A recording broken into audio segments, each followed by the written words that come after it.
Edgar Berlanga, Jason Quigley, this weekend, June 24th, live on the Zone, Madison Square Garden. Let's start with Edgar Berlanga. Took a year off, had some issues that, his last couple fights were a couple rough fights. He got suspended, took a year off, left Top Rank, became a free agent, signed with Matchroom Boxing. What did you guys see in him that made you interested in signing him? Well, I think this kid's a superstar. Firstly, his first 16 fights he won by first round knockout. That's unique within itself. He was a very good amateur. He has a huge Puerto Rican fan base. We're going to be sold out at Madison Square Garden this weekend. He's in the super middleweight division. We know about the Mexican-Puerto Rico rivalry. If he is the real deal, it opens up a massive fight with Canelo Alvarez as well. So there's a lot of hype surrounding him this week. Obviously, he's been out of the ring for 12 months. Jason Quigley's a very tough Irishman. It's going to be a great fight. We're going to see if the hype is real at Madison Square Garden at the weekend. Talking about Canelo is having trouble finding opponents right now. We're hearing about Charlo is probably the front runner right now. But if Berlanga puts on a show on Saturday, is there a possibility that he could be next? Yeah, it was always our plan for Edgar to have two fights before Canelo Alvarez. But look, if he goes out there and ices Quigley in a couple of rounds, I'm sure he'll be calling for that fight. But you've got to prove your worth in a fight with Canelo Alvarez. We know Jason Quigley's a world-class fighter, but maybe a Munguia or a Golovkin or a Ryder after this fight, and then he can really start calling that fight. But I really believe that Canelo Alvarez against Berlanga has huge potential in the future, but we need to see Edgar make a statement at Madison Square Garden. All right, talking about Canelo real quick before I move on to Regis. Canelo, Bivol, the talks seem to have broken up. Is that completely closed for September, or are there still negotiations taking place? I think it's unlikely. We're still talking, but I think the Charlo fight is the front runner. Bivol wanted the fight at 168. Canelo wanted it back at 175 to prove the value of a potential victory. So I think it's unlikely now for September, but we'll see. I think Canelo will be looking to make his announcement soon on his September fight.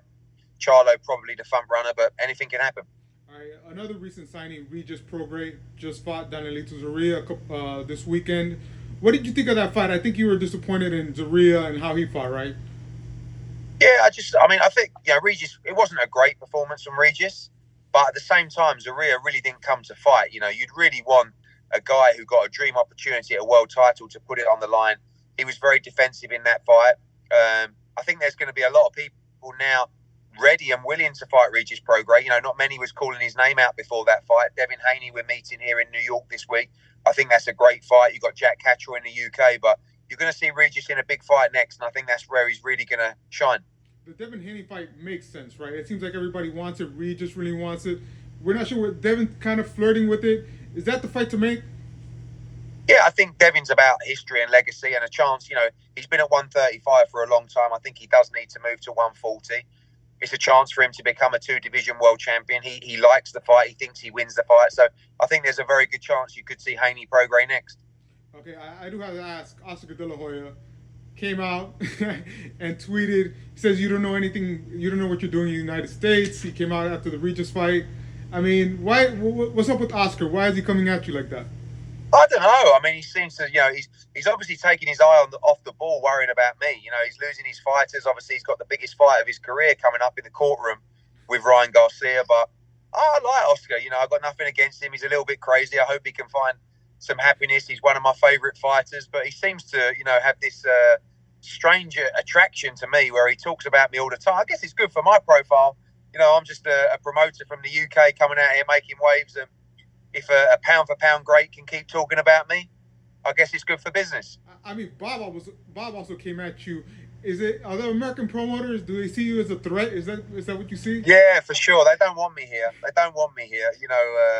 Just a guy from the UK coming over. We're the only global promotional company in the world, and America's a big market. We're doing 12 to 16 shows here. We've done the biggest shows here consistently over the last few years with Canelo Alvarez and Katie Taylor, Amanda Serrano, and Bivol, and everybody. So I think we're in a great place. We're delivering great value for fight fans on DAZN.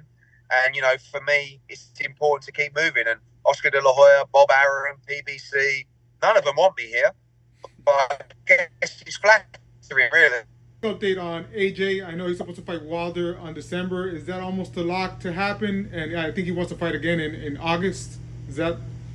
Yeah, we're very keen to make that fight. We're closing in on the Wilder fight for December. We would like him to fight August 12th. We're talking to a number of opponents right now. We need to close that off this week. Obviously, the priority is Wilder for December, but we're hopeful he can fit those two fights in this year. Okay.